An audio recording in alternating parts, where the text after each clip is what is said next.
Hello and welcome back. Nationalists in the breakaway Georgian state of Abkhazia have always underpinned claims for its independence by citing a distinct history, culture and political identity. Well, last year, as a byproduct of Georgia's humiliating defeat in South Ossetia, and with the help of Russian troops, Abkhazia did win a measure of sovereignty. But in the months since, there's been an uneasy standoff, with Georgia's embattled president, Mikhail Saakashvili, under increasing pressure from his political opponents to get Abkhazia back. And Russia just as determined to ensure it stays within Moscow's sphere of influence. So, is an independent country called Abkhazia really viable? Or can it only retain its autonomy by hanging on to Russia's coattails?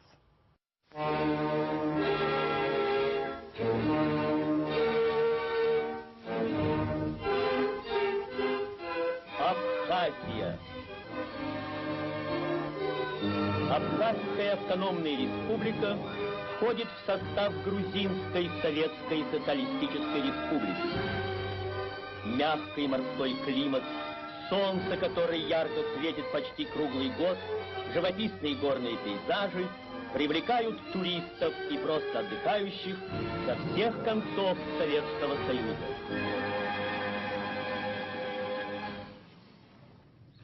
Today, the last thing you see when you cross from Georgia into Abkhazia, apart from border guards telling you not to film here, is a giant billboard of President Saakashvili promising to reunite Georgia.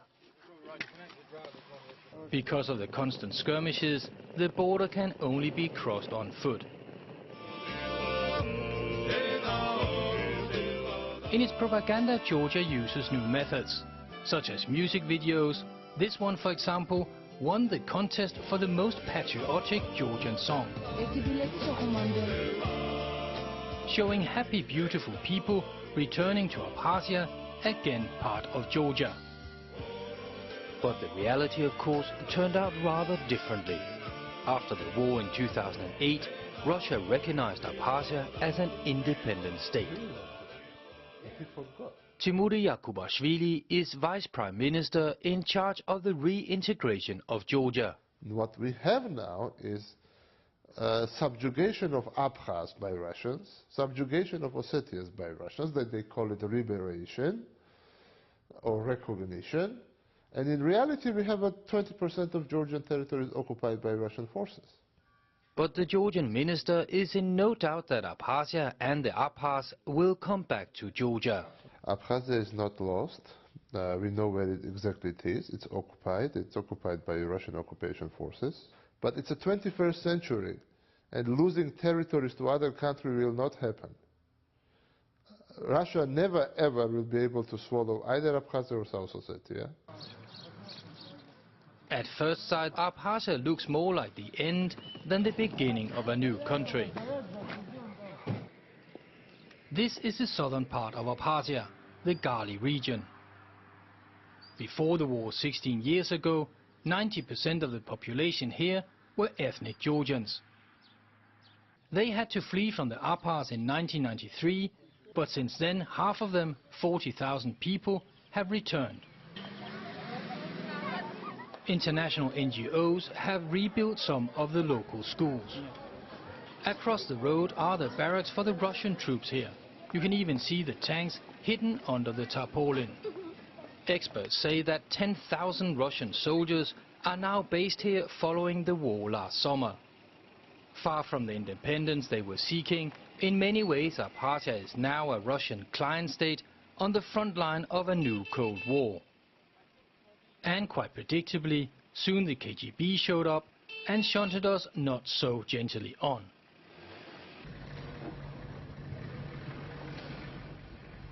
I'm on my way to meet some families who are ethnic Georgians who have actually returned here to Abkhazia. I first met them a couple of years ago, and in the meantime the Danish Refugee Council have been helping them out with housing and education. So I'm very interested to see how they're getting on now. The children were at school, which is great progress from the situation when I met them 3 years ago. The children's mother died several years ago. Since then, their grandmother has been bringing them up. So during the war, they were on that side, Georgian side, they were banished, and the house was burned. And after a few years, they returned, and they got some. Somehow they covered this house, and after that they got our assistance, some material. The Danish Refugee Council has provided them with building materials. The aim is that all families here should have one safe dry room. The family has less than $100 to live on per month, money they get from Georgia. The area is lawless, riddled with crime and violence. Why did they decide to come back? Because it's pretty dangerous to live here. Yeah, she said that it was danger, but that would be same if you die by hunger or by shot, and they decide to return their house. Today the train only departs twice a week and only to Russia. The rest of the world is still upholding an economic blockade against Abkhazia and not recognizing Abkhaz passports.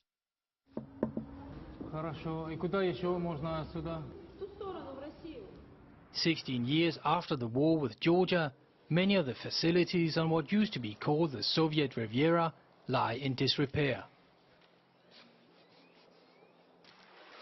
But still, every summer, Abkhazia is invaded by millions of Russian tourists looking for a cheap holiday. Even Abkhazia's so-called capital, Sukhum, seems to exist in a time warp. The genteel dilapidation of its former grandeur alongside the bombed-out ruins from the war in the 1990s. But the Russian recognition of Abkhazia has already brought changes. This is what Hotel Abkhazia looked like in its Soviet heydays. The hotel was bombed during the war and is only now being restored with Russian money. For the first time, one can see advertisement signs for estate agents here in Abkhazia. But there is another side of the coin. Because of the Russian recognition, the West has almost completely withdrawn from Abkhazia, paradoxically in effect making the Abkhaz even more dependent on Russia. I think it's a mistake by the international community not to have a more constructive dialogue with Abkhazia, to prevent that Abkhazians are left alone with the Russians. Because as I see it, this is what is happening now. Практически к этому мы придем, если Европа будет относиться так. Потому что нас просто толкают туда. Но сейчас представьте себе, если сюда придет только российский бизнес. То есть Россия полностью купит Абхазию. But to most here, security is the most important issue. Вооружили Грузию, обучали Грузию и опять это делают. Что касается России, то с Россией у нас договор подписан, равноправный договор. Реальным фактором обеспечения нашей безопасности. Люди впервые за последние 15-16 лет почувствовали, что угроза войны отошла на задний план. У нас есть огромный потенциал в наших взаимоотношениях с Россией. Для развития экономики Абхазии это больше, чем достаточно. Для обеспечения нашей безопасности это более чем достаточно. The Abkhaz government does all it can to keep alive the memory of the war 16 years ago.